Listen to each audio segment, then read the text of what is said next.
One is investor awareness creation, so that right investors go to the right product. BSE alone does around 14,000, 15,000 programs every year, covering 8 lakh people.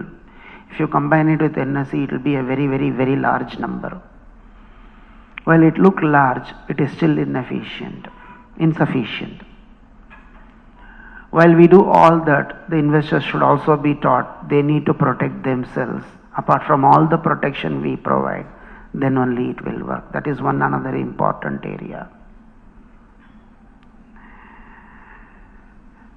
Also, we should have more products. People talked about debt markets. We should try to find a way whereby instead of people just looking at equity and equity derivatives, how do they get into government bonds? Should not every Indian be proud to hold at least one bond of Government of India as his contribution to Viksit Bharat? How as a marketplace we can help? These are some of the thoughts. I have not given solutions here. That's for all of us to join together and work. Thanks Ashochem for this opportunity, and thanks for patiently listening to me.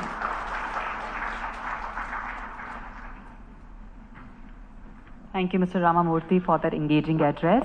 Ladies and gentlemen, it is now time for the formal release of the ASSOCHAM ICRA Limited Knowledge Report, which encapsulates key trends, challenges, and actionable recommendation for accelerating market development. This report is prepared by ASSOCHAM in association with our knowledge partner ICRA Limited. May I now request our chief guest along with other esteemed dignitaries to kindly unveil the report.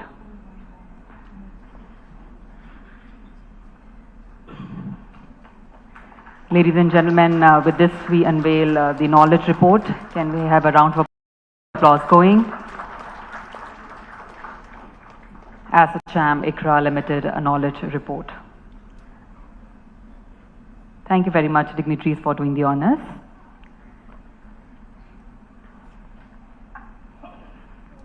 To present the key highlights of the knowledge report, we have with us Mr. K. Ravichandran, Executive Vice President and Chief Rating Officer, ICRA Limited, with nearly 30 years of experience, including 27 years at ICRA. Mr. Ravichandran heads their analytical team across corporate, financial, and structured finance sectors. A respected voice in credit markets, he regularly contributes to media and conferences. May I now invite Mr. K. Ravichandran to share his perspective. Let's all please welcome him on the dais.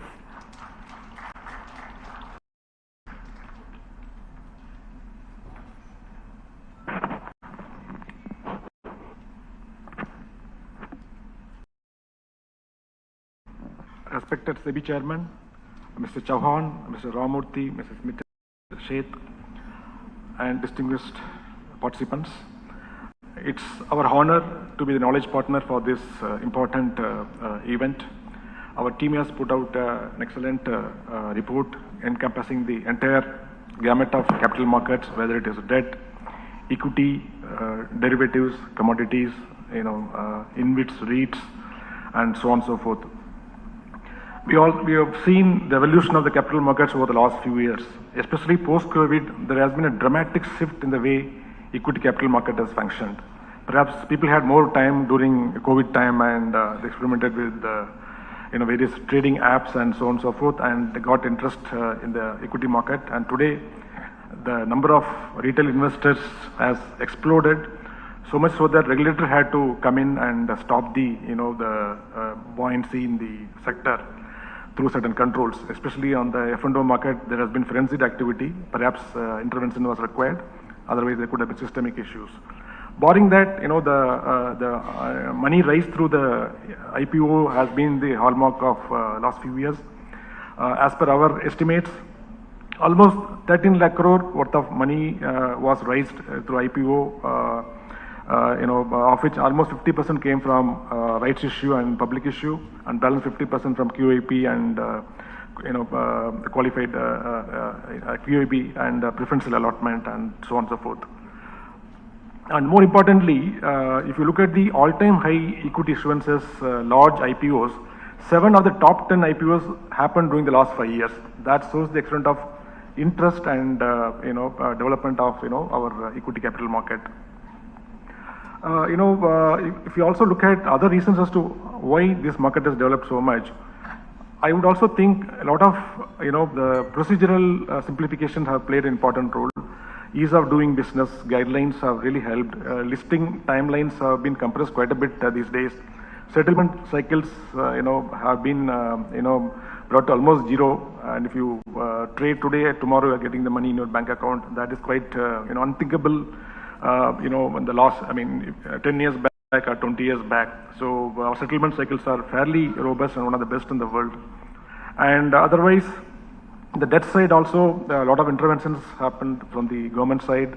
While we have had our own accident during the COVID period when one of the large mutual funds had to stop redemption.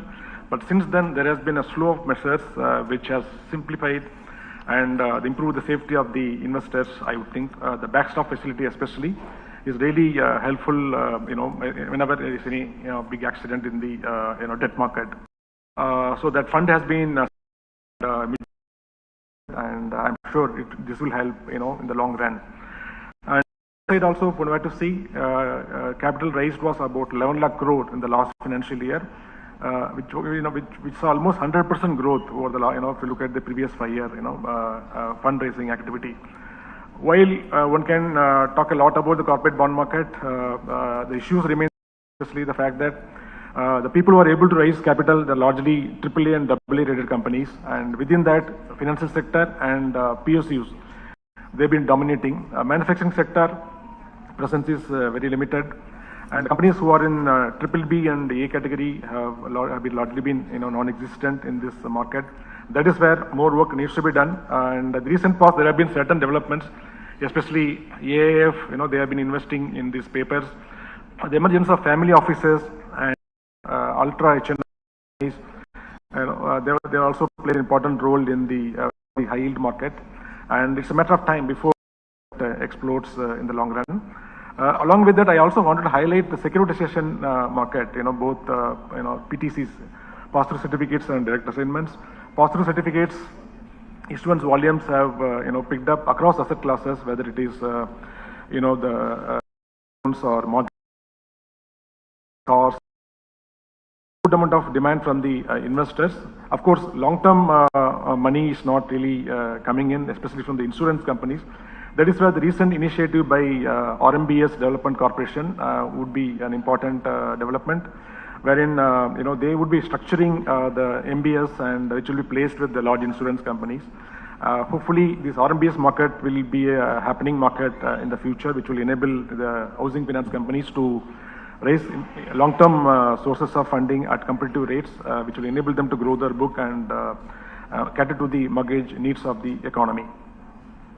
That apart, mutual funds also played a big role in the recent past. The number of SIPs have been the talk of the town.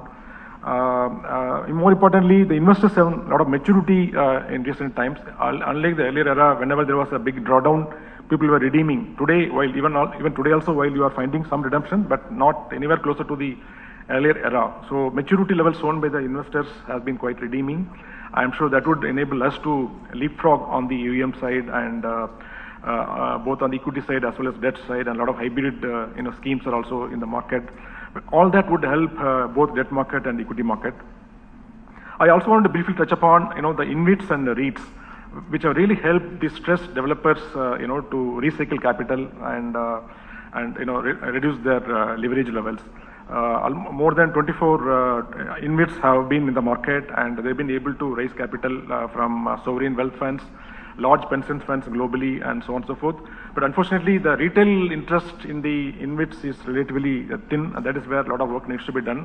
While a fund based in Canada and US and Singapore are able to appreciate the nuances of InvITs, Indian retail investors perhaps they are not able to appreciate it very well. That is where more investor education would be required, and I'm sure with the help of the regulators and exchanges and so on and so forth, we'll be able to do that effectively. And while we may have certain on the economy front, while we may have certain headwinds, especially with all the tariff related and other aspects, But I'm sure we'll be able to come out of this hump, and Indian GDP growth story will be quite attractive for the global markets to appreciate and bring in equity capital.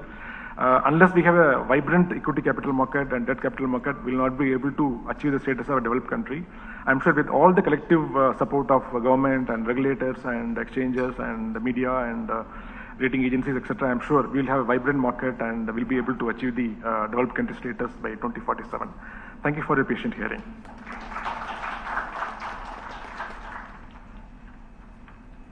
Thank you, Mr. Ravichandran, for that comprehensive overview.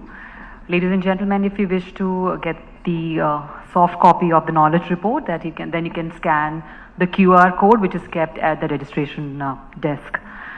And now it is my privilege to introduce a visionary leader, Mr. Ashish Kumar Chauhan, MD and CEO, National Stock Exchange of India. He is a technocrat from IIT Bombay and IIM Calcutta. He was part of the founding team at NSE. He has pioneered key developments including screen-based trading, derivatives markets and the Nifty index. His illustrious career includes leadership at BSE and Reliance Group, and he has received numerous national and global awards. Please join me in welcoming Mr. Ashish Kumar Chauhan to share his industry perspective.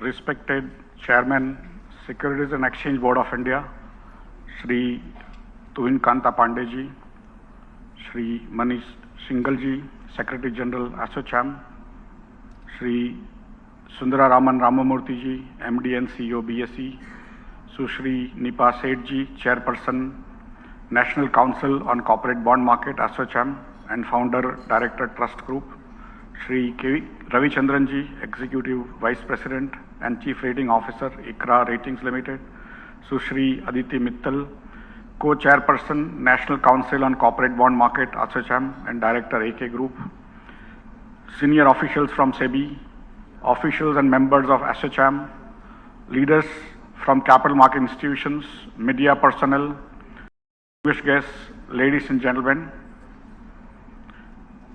members of our brave armed forces. First, let me appreciate and thank profusely the brave officers of armed services,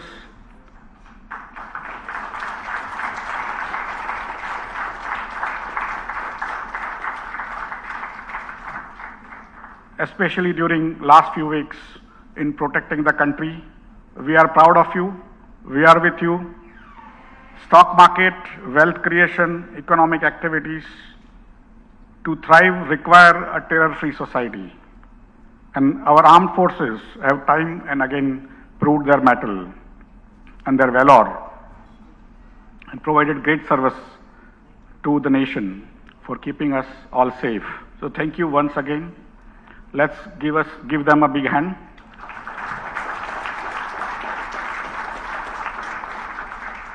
It's a privilege to address the 16th Capital Market Conference on Growth Catalyst for Viksit Bharat 2047.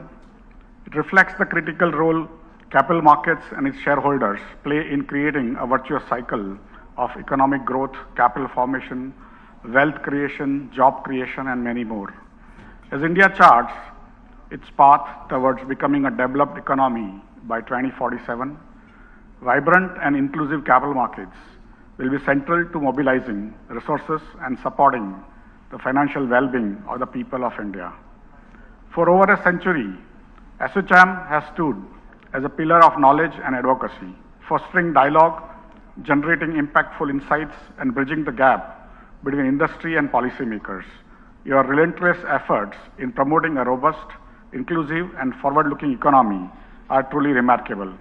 This conference is yet another testament to your unwavering commitment to India's progress, bringing together stakeholders to deliberate on the pivotal role of capital markets in realizing Honorable Prime Minister Shri Narendra Modi's vision of a Viksit Bharat by 2047.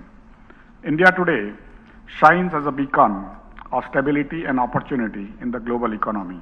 While the world faces challenges such as escalating trade tensions, slowing growth in advanced economies, and geopolitical risks leading to economic fragmentation, India's growth story remains strong. The IMF projects global growth to ease from 3.3% in 24 to 2.8% in 25, with a modest recovery to 3% in 26. In this context, India stands out as one of the fastest growing major economies, with GDP growth projected at 6.3% up to 27 each year. These figures reflect more than a cyclical rebound. They highlight the depth, resilience, and dynamism that characterize India's ongoing economic journey. India is set to surpass Japan in 25 to become the world's fourth largest economy, rising from the 13th place at the start of this century. According to the IMF, it is on track to cross $5 trillion GDP by 27 and emerge as the third largest economy by 28. This growth is not episodic but structural, driven by a combination of strong domestic consumption, rapid formalization of the economy, extensive digital public infrastructure, and a young, aspirational population with a median age of just 28 years, among the youngest globally. India has already signed a trade deal with UK and is on course to make deals with other countries, including the US.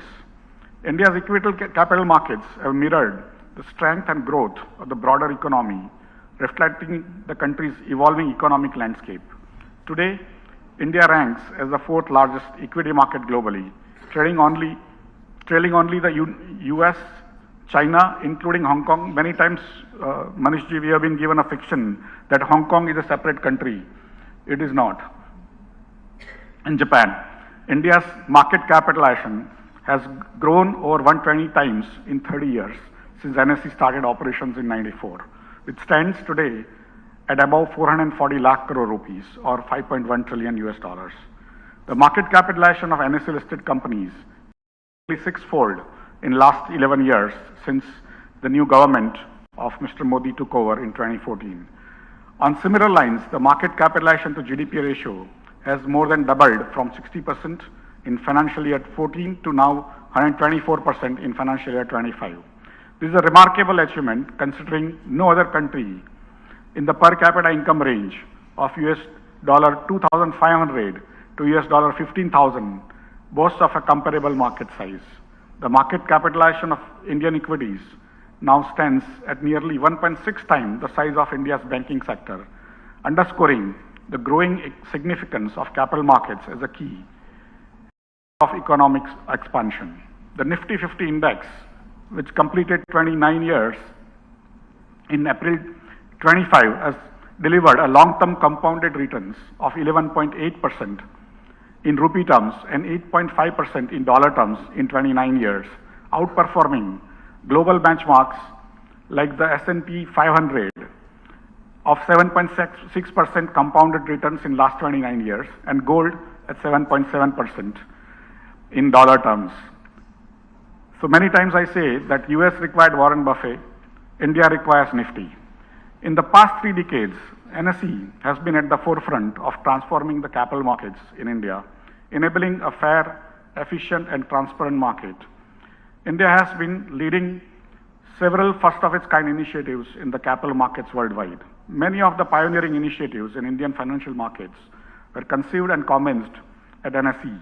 NSE was India's first digital public infrastructure and first and till date the largest fintech electronic screen-based trading, started in 1994. The satellite-based connectivity put up by NSE was a decades before Indians saw nationwide online banking. Dematerialized trading, centralized clearing, and real-time risk management were in place by the year. Derivatives and ETFs in the next 2 years, and settlement cycles dropped continuously thereafter. At the core of NSE's operations today is cutting-edge technology. Our advanced trading platforms process over 2,000 crore orders, that is 20 billion orders, and 28.5 crore or 285 million trades on some of the days of 6 hours and 15 minutes. The growth of the markets is a shared success with our investors, with our listed companies, with our regulators, our members, and all market participants. SEBI's three goals of investor protection, market regulation, and market development have been the guiding light of Indian equity markets over these years. Under SEBI's leadership, our capital markets have evolved from a nascent framework in the 1990s to a global today. Under the leadership of Chairman Sir, SEBI is further streamlining processes, enhancing ease of doing business, and inspiring confidence among all our stakeholders. Capital is a critical of economic growth, enabling businesses to invest, expand jobs while deepening the financial.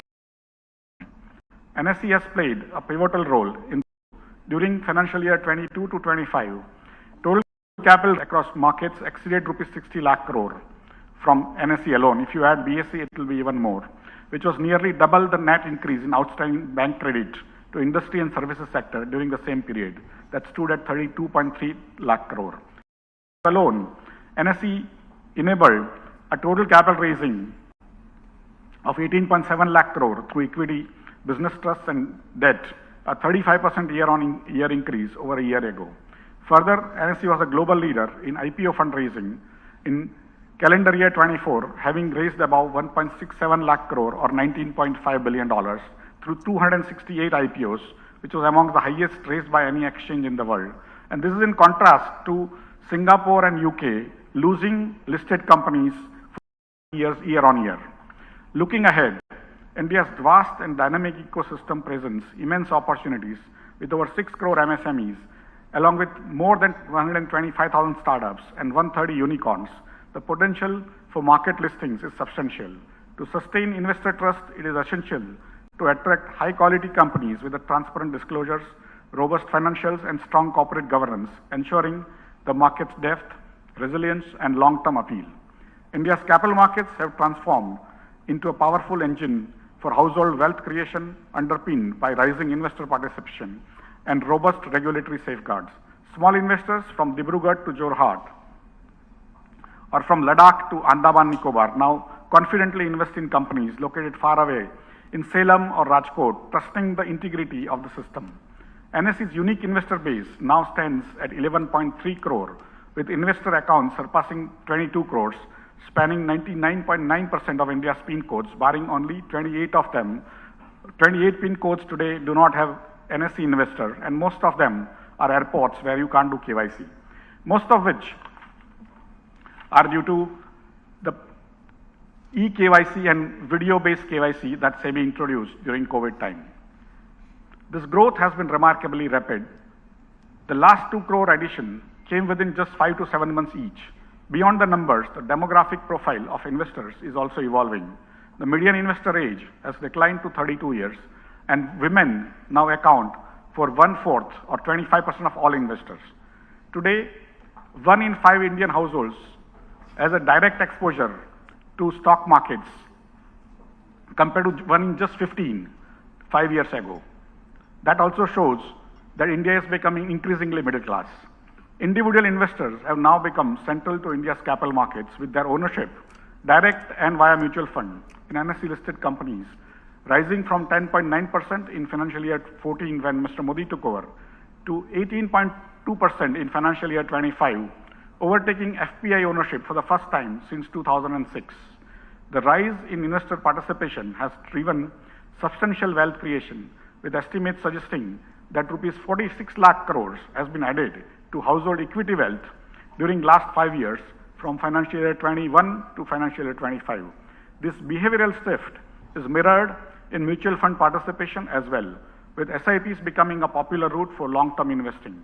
As of March 25, SIP AUM accounted for nearly 20% of the mutual fund industry's 65.7 lakh crore AUM, with average monthly SIP flows rising from 3,660 crores in financial year 17 to now 24,130 crores in financial year 25. DIIs have been consistent buyers of Indian equities, recording the highest ever inflows of rupees 1 lakh crore in financial year 25. This growing domestic participation has helped offset FPI outflows and made Indian markets more resilient and self-reliant. Investor protection remains a priority with strong safety net of 2,459 crore of investor protection fund at NSE alone, and rupees 12,083 crore of settlement guarantee fund with the National Clearing Limited. Investor education efforts have scaled up significantly with 14,679 awareness program in financial year 25. If you add 14,000 plus done by BSE, it's almost close to 30,000 total, along with wide-ranging digital and media campaigns. As India enters the Amrit Kal, the next 22 years present a unique opportunity to realize sustained and inclusive growth. We begin this journey with core prerequisites firmly in place: a large domestic market, a youthful demographic bulge, and resilient institutions with democratic legitimacy. Technology now, with its AI wave, is accelerating wealth creation faster than ever. The aspiration to become a developed nation by 2047 hinges not merely on reaching income thresholds as per World Bank standards, but on fostering inclusive prosperity, catalyzing innovation, and deepening global integration. India is no longer merely a bright spot in the global economy. We are becoming the growth engine for the world. Our capital markets, with robust regulations and rising retail depth, will serve as a backbone of capital formation to fund the next phase of India's growth. And NSE will be in the middle of it. By working together, regulators, exchanges, investors, intermediaries, corporates, and industry bodies such as SHM, we can build a robust and resilient market ecosystem that will position India as a global economic leader by 2047 and contribute to the vision of Viksit Bharat 2047 as given by our Honorable Prime Minister, Shri Narendra Modi ji. Thank you. Jai Hind. Thank you, Mr. Chauhan, for that thought-provoking address. Ladies and gentlemen, we are deeply honored to have with us our chief guest, a stalwart of public policy and economic reform, Chairman, Securities and Exchange Board of India, Mr. Tuhin Kanta Pandey, an IAS officer of Odisha cadre belonging to 1987 batch. He has held top roles across several key ministries, including finance, commerce, and public. As the former Union Finance Secretary, he played a pivotal role in India's economic and capital market reforms. Please join me in welcoming our chief guest, Mr. Tuhin Kanta Pandey, to address the gathering.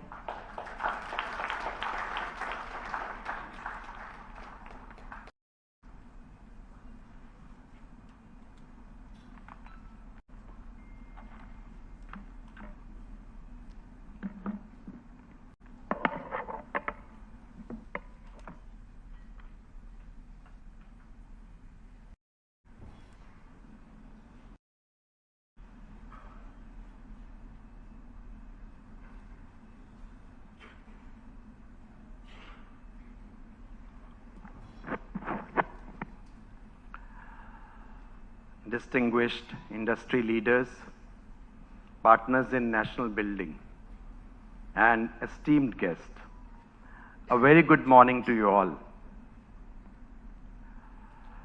Before I come to the subject, which is very important subject, capital markets, both debt and equity, let me remind ourselves we all owe a big debt, a debt to our armed forces,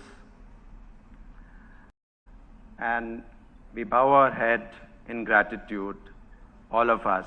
Please thank them with a round of applause.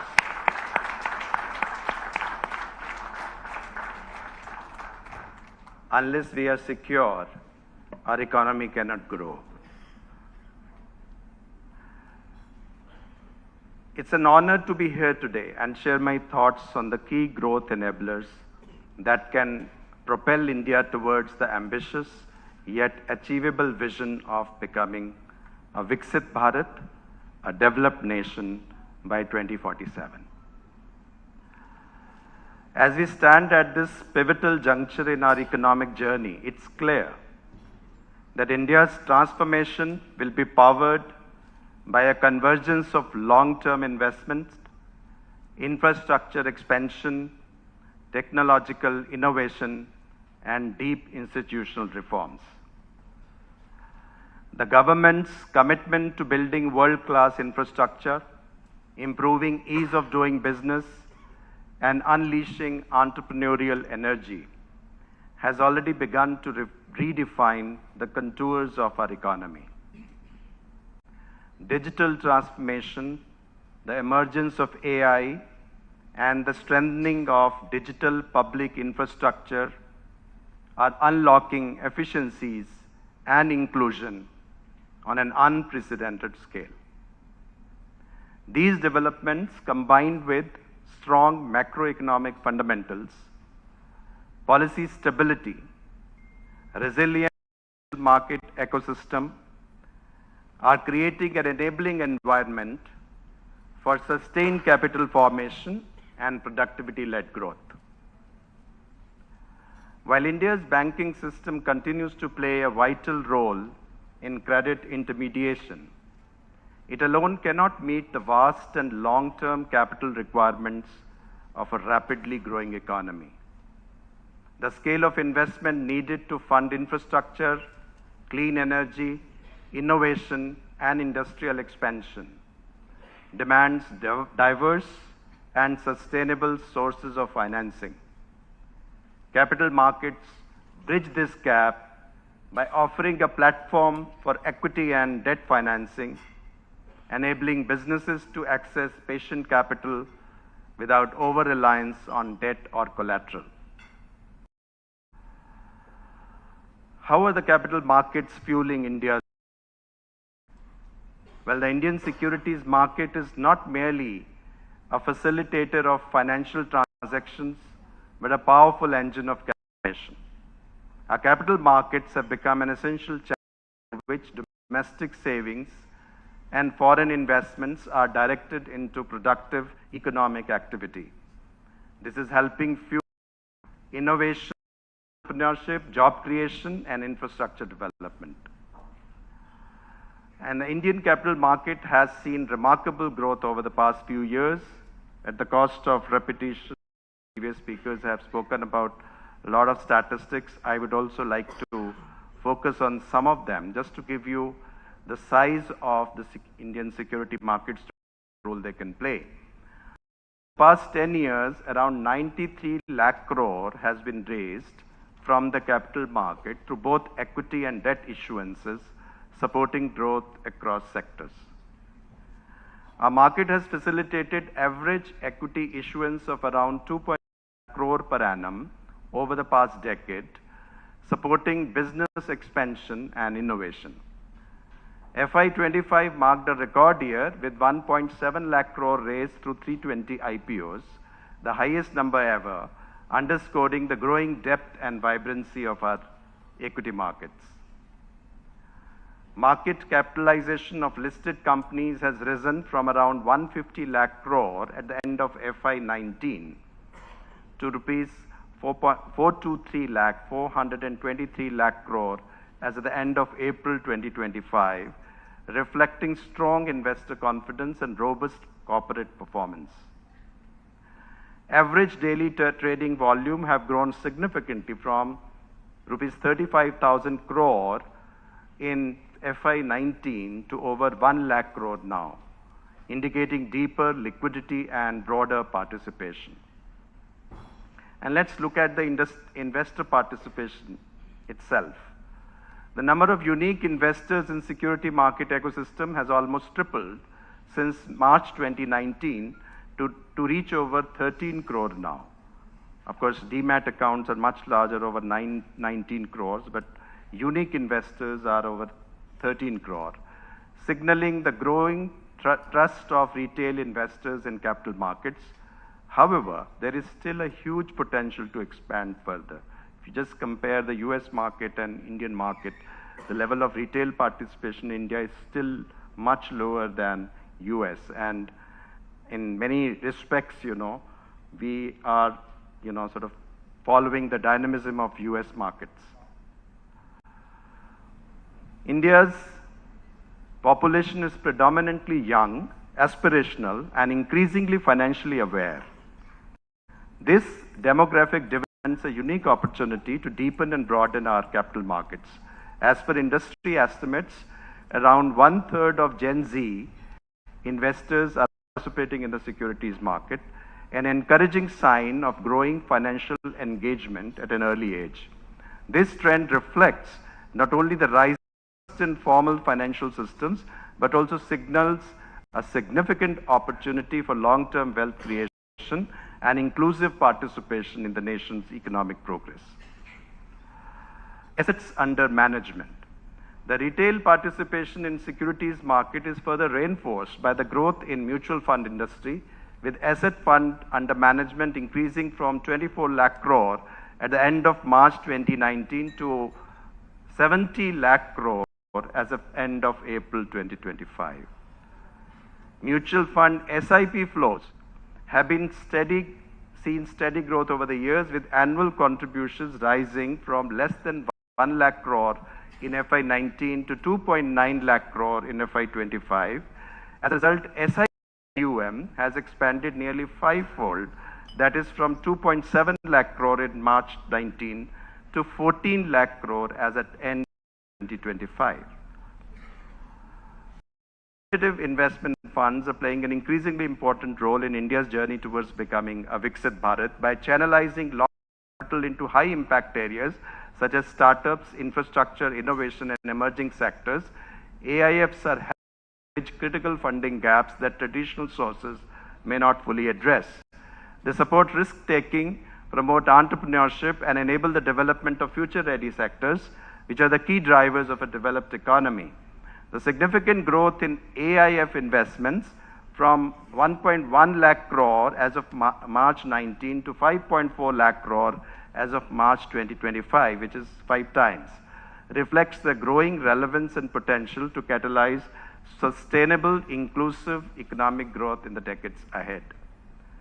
Portfolio management services, PMS, which facilitate long-term investments, have seen their assets under management grow from 2.8 lakh crore in FY19 to 7.2 lakh crore in FY25. We are also witnessing the increasing importance of new investment vehicles such as REITs and InvITs. My previous speakers have also said it before, which are gaining traction and have the potential to significantly support infrastructure and real estate development. These instruments offer long-term investors access to stable income streams while providing infrastructure developers a means to recycle capital and fund new projects, thereby accelerating India's core sector growth. At present, we have 6 REITs and 26 InvITs registered with SEBI, signifying the potential to mobilize long-term capital. REITs and InvITs have mobilized 1.5 lakh crore over the last 5 years. Let me come to the foreign investments, FPIs. As regards foreign investment, the long-term trend of foreign portfolio investments in India remains strong.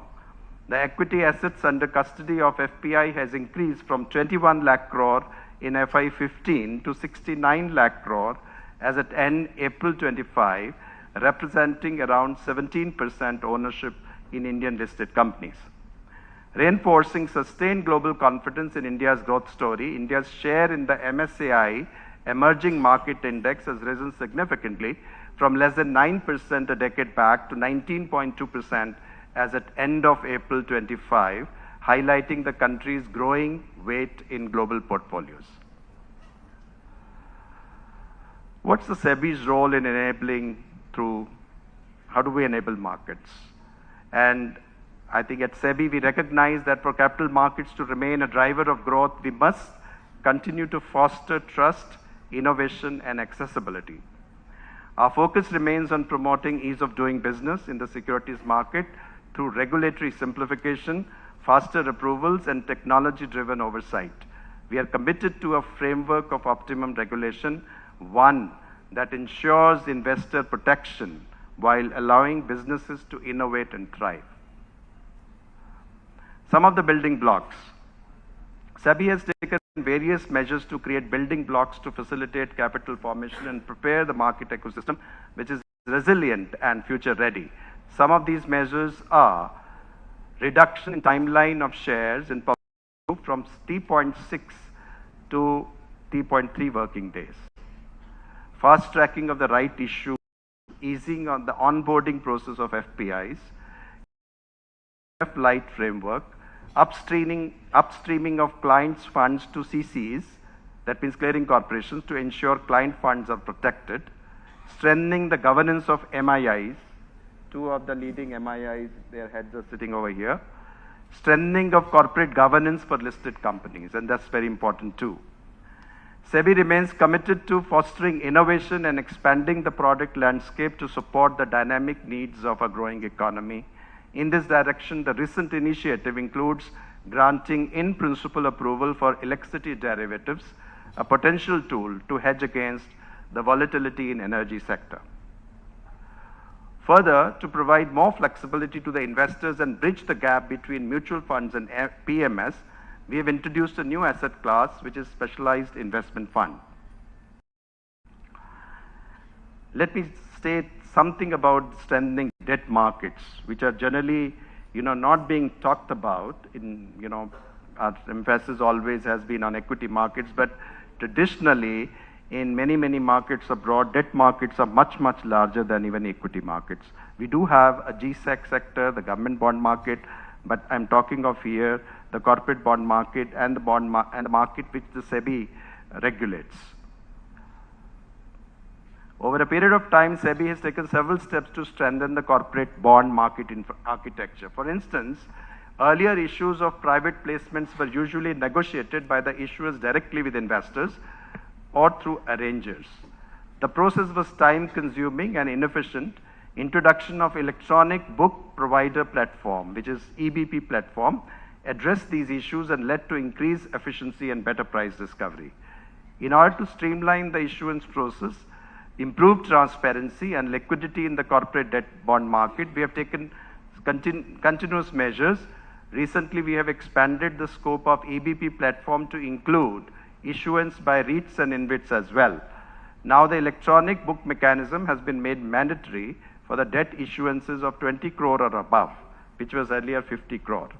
These measures would further streamline the debt issuance and broaden the overall debt market.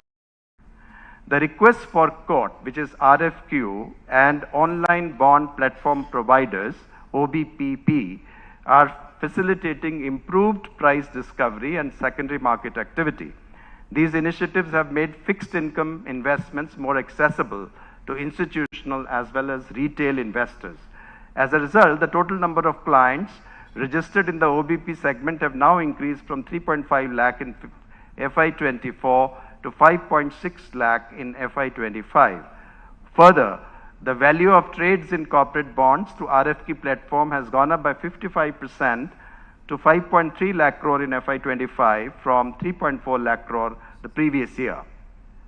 Additionally, the Limited Purpose Clearing Corporation, which is LPCC, is gaining traction by enabling a robust framework for repo transactions in corporate bonds and ensuring better clearing and settlement mechanism.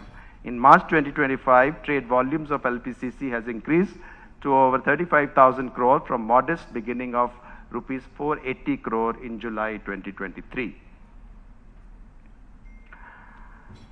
Let me say something about municipal bonds as well. Municipal bond market is nascent but has a huge potential. India is undergoing rapid development and urbanization, leading to growing demand for robust urban infrastructure. The municipal bond market offers a viable means to urban local bodies to raise funds from the capital market.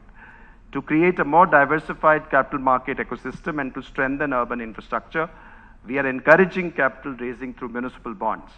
Since 2017, municipalities across India have collectively raised about rupees 2,784 crore from 17 issues. These include bonds issuance by municipal corporations of cities like Indore, Pimpri, Ahmedabad, Vadodara and Rajkot in the last couple of years. Municipal bond market in India is still at a nascent stage, but holds immense potential for fundraising and broader participation by the market players. With the active participation, it can become a key source of financing for urban infrastructure. I'll speak something about technology now. The technology is playing a pivotal role in reshaping the capital markets. It enhances efficiency, reduces compliance costs, and improves investor experience. Market participants must proactively adopt technology-driven solutions to strengthen internal processes and risk management frameworks. On the regulatory front, technology is a powerful enabler in strengthening surveillance, enhancing supervisory effectiveness, and minimizing market misconduct. A future-ready capital market must be built on the foundation of innovation, transparency, and responsible use of technology. Today, we as a jurisdiction are recognized worldwide as a pioneer in adopting technology-driven market solutions and supervisory tools, we call them SupTech, setting benchmark for regulatory effectiveness globally. In securities market ecosystem, we are focusing on optimum regulation. We intend to simplify regulation, remove redundant provisions, and ease of compliance, while ensuring high market integrity and robust investor protection. These objectives, we need support from the industry as a trusted partner. As we look to the future, the path to Viksit Bharat will be shaped by our collective commitment to inclusive, transparent, and growth-oriented financial systems. The capital markets are not just enablers, they are integral to this transformation. I urge industry leaders present here today to continue building responsible enterprises, uphold the highest standards of governance, and actively contribute to deepening our markets. Together, let us work towards creating a capital market ecosystem that's not only globally competitive, but also aligned with the aspiration of a new India. A Viksit Bharat is within reach, and the security markets will play a defining role in making that vision a reality. Thank you. Jai Hind.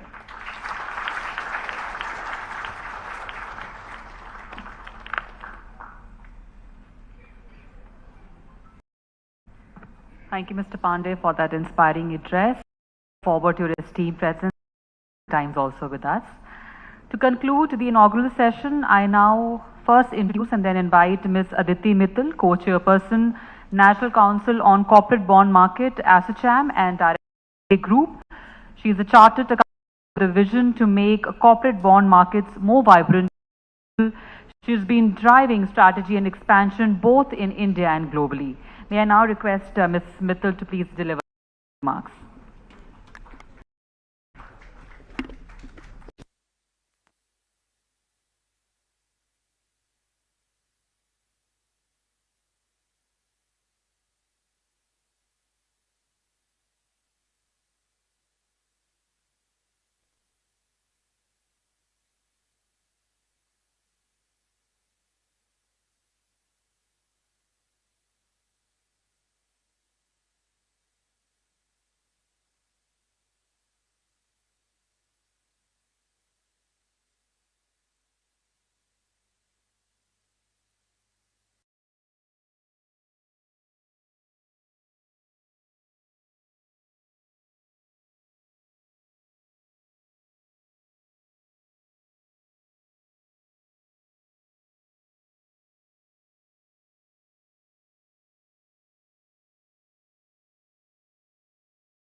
I extend heartfelt thanks to all our distinguished speakers, both on and off the dais, for enriching this conference with your insight. As we collectively aspire to realize the vision of Viksit Bharat by 2047, which is really not too far, marking 100 years of India's independence, the capital market emerges as a cornerstone for this journey. It is not merely a financial mechanism, it is a powerful enabler for innovation, infrastructure, employment, and inclusive economic growth. India today stands at the confluence of opportunity and ambition. In an increasingly dynamic global financial landscape shaped by geopolitical shifts, supply chain realignments, and digital transformation, India is being recognized as a leading investment destination. Our inclusion in global indices and continued inflow of FDI underscores this confidence.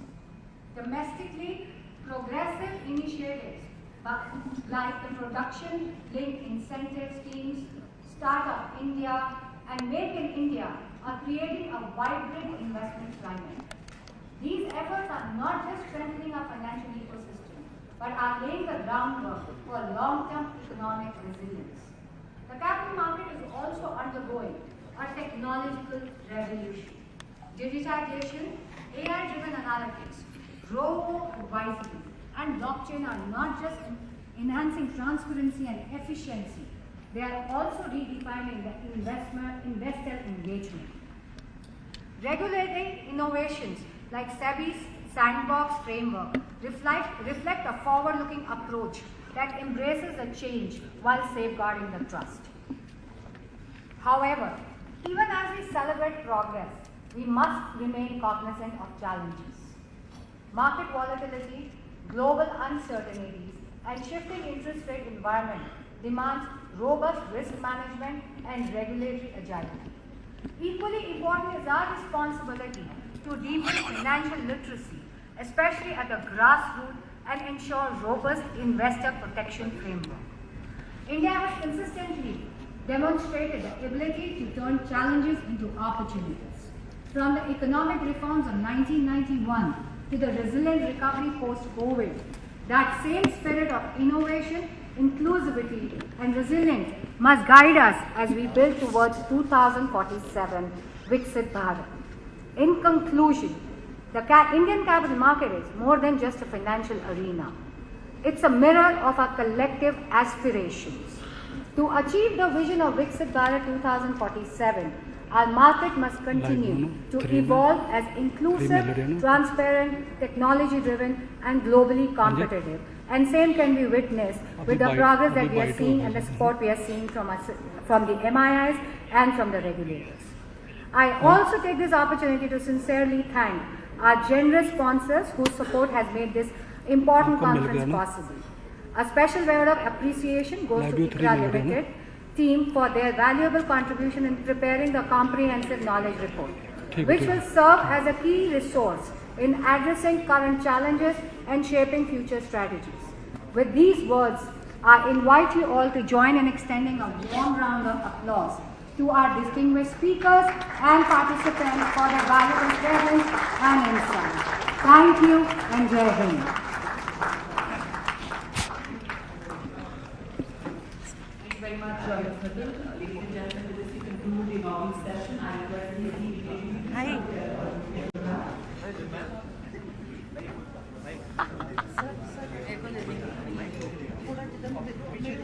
Great.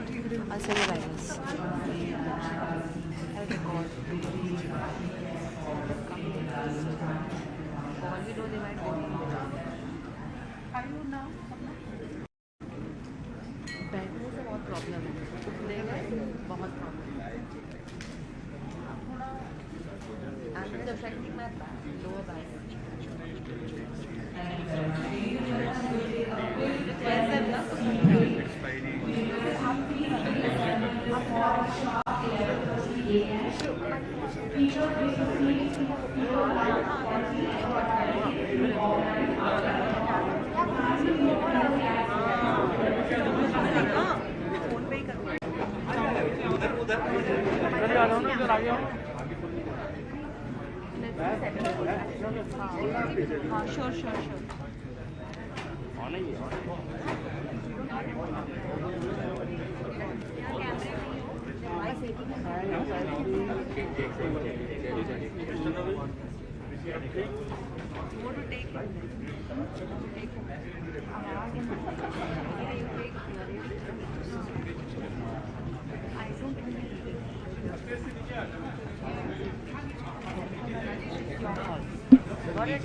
I'm ready to leave the camera. Sir? अब ये नहीं वो भी Tuesday करेंगे तो फिर कैसे करोगे सर Expiry, sir. चल रहा है कि सर स्टोरी है Sir, आज आया है sir. सर लेकिन what is the solution for it? I don't know what the story is. So that expiry days are going, the notice for expiry days is going to be out. वो भी Tuesday कर रहे हैं NSE ने भी Tuesday ने apply and you are also going for Tuesday. So wait and watch what SEBI has got to say.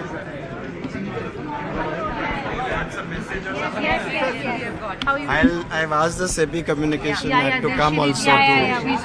She will introduce her to you. How are you, sir? Fine. Sir, एक दो question पूछ. Yeah, is it Tuesday, Thursday? बहुत questions are. We will just be, I mean, right now, whatever is a framework, it's there, and we will be issuing post the consultation paper. The comments we have analyzed, the committees have met, and soon we will be issuing further clarification on that. So that will take a month, 2 months. No, I think within this month. So will it be a They'll shift to Tuesday. No, those days are fixed now. Sir, लेकिन sir दोनों exchange ने भी Tuesday के लिए apply किया होगा, फिर कैसे होगा? नहीं, वो दोनों को फिक्स कर दिया गया अभी 2 दिन हैं बस. अच्छा, तो सर वो अभी बड़ी देर से चल रहा है, वैसे ही चल रहा है. हाँ सर वैसे ही है. So no change in the current. No change in the current thing, but क्या चेंजेस फर्दर आएंगी वो अभी आप थोड़ी दिनों की मैं आप So sometime this month. Yes. That's very soon, sir. 22nd. So it's already 22nd, so that'll be very soon, I think. It should be soon then. Thank you, sir. Thank you. Sir, update on the panel. IndusInd Bank, sir, the board yesterday said that the Mint has submitted its report to the government. So any step that SEBI is taking on that and regulatory agencies? No, I think the RBI is looking into that. Whatever the SEBI has to do in relation to whatever SEBI's remit is, SEBI is doing. Sir, can I also ask you on the NSE IPO? It's been stuck with SEBI for a very long time. Yeah. What is the update on that? Is there any progress in the process? Which? NSE IPO? NSE IPO, I think all I can say is that if all the outstanding issues will be resolved and we will move forward. So by when? Is there any timeline on it? Can't give you the timeline, but I think we should be soon be doing it. So have you received any assurances from the NSE side on some of the outstanding NSE and issues? SEBI, they are talking, and I think they are resolving the issues, and I'm very hopeful that it will be cleared and we'll move forward. So there's one issue is about the crypto regulation. Now the crypto is at 110, and there is a demand that there should be a proper regulation in India. But as of now, as a regulator, what is your view on this?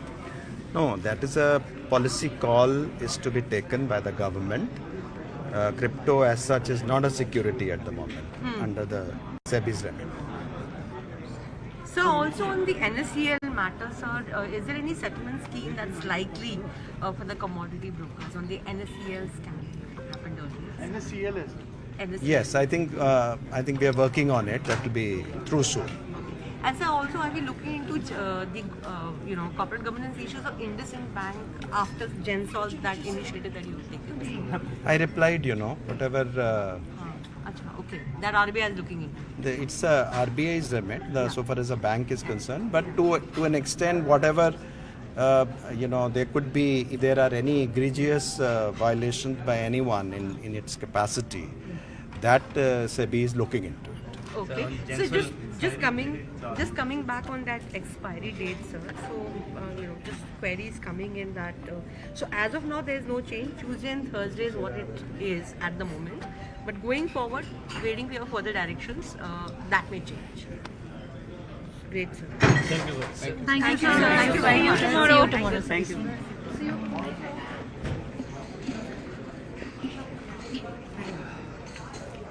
Right, sir. आ जाओ BSc NSE.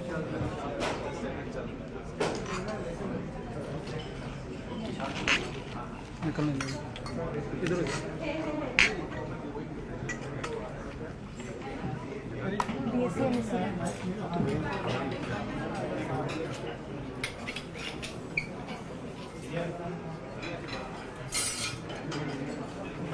Naresh sir.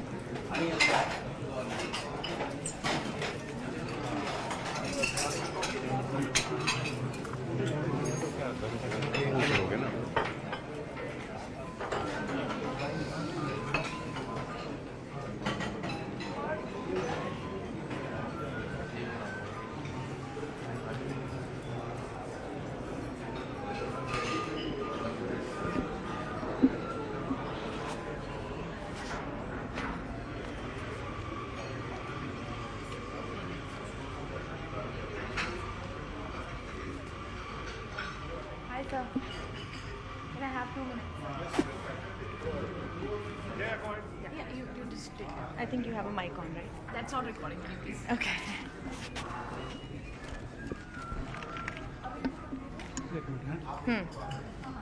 इधर से रहूं या यहाँ रहूं?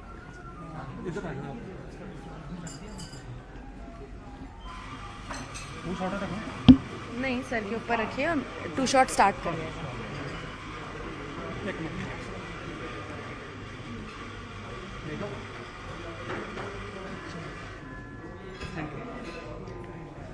Ready.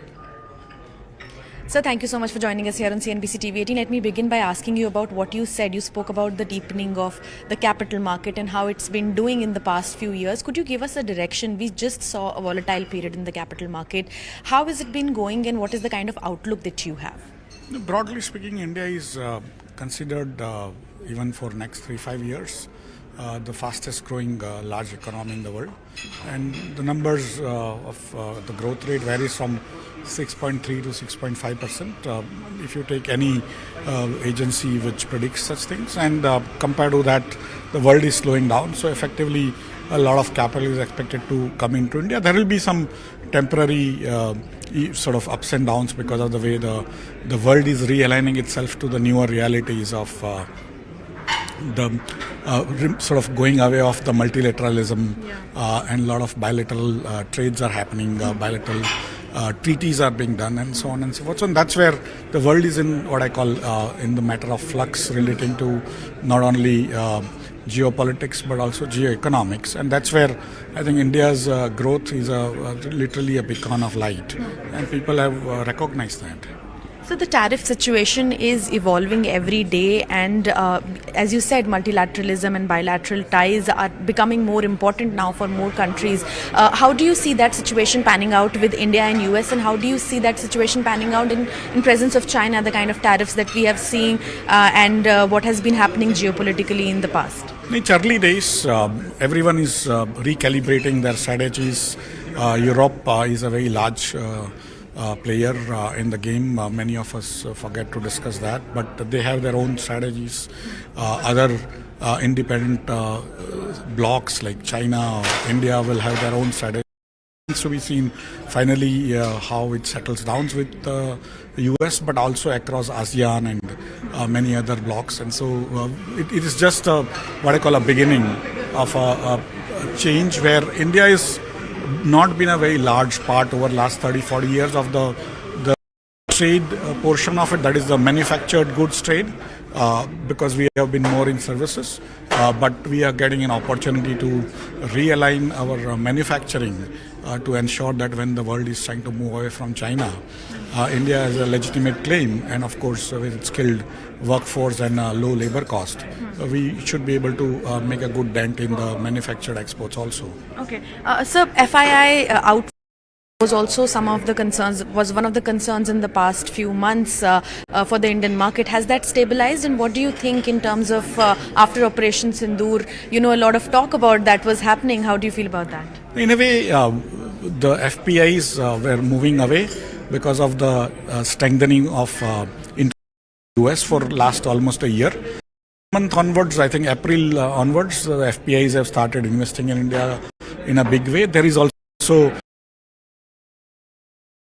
talk, and so there are emerging markets like India, which is not so emerging because we are now the 4th largest in the world, but effectively lots and lots of foreign capital is going to pour into different markets which are trustworthy. Currently, a lot of inflows are being seen in Japanese assets for the time being, which is moving away from US, but some benefits are coming into India too. So that's how you see a positive sort of inflows by FPIs into India over the last 1.5 months. So from a sector perspective, defense has been doing very well post Operation Sindoor, and obviously the budget allocation that we saw in this year's budget. How do you see sectors panning out? Do you think there is some bubble, or do you think some sectors are going to come up? In a way, whenever such what I call path-breaking situations happen, a lot of companies get involved, and naturally India has actually changed the paradigms of war, which had come about over last 10 years, which was largely drone driven. And the first time over last 10 years, a country has proven that over a border of 5,000 kilometers plus from Ladakh to Kutch, India has been able to protect itself from the low-cost drones, which is itself a unique achievement. And I think the new phase of the way the battles are fought are going to be basically fought on the way India has now defined, or India has redefined, and that's where many of the Indian companies which have provided this equipments to Indian armed forces would also have their equipments in demand across the world, of course within Indian armed forces across the world, and that's where I think you might see some movements, but overall we don't look at individual companies. What we see is some of these things happen because of the way the technologies change, the way the frameworks change, and clearly India has redefined the concept of battles and wars over which was coming up over last 10 years in some ways. So last question from you is that there is a lot of talk today about the expiry day circular. What is NSE's take on it? Is there a day that you have decided? No, we have not been aware. We are getting it from you, but whatever the decisions of SEBI, we will have to go by. And sir, what about the IPO? Where has that point reached? Again, we are awaiting our no objection certificate. We have applied to the regulator, and as and when that comes, we can do the further process of preparing the DRHP and later on filing it with the regulator again and things like that. So it's a still work in progress. Thank you so much, sir, for joining us here. And thanks a lot. Thank you.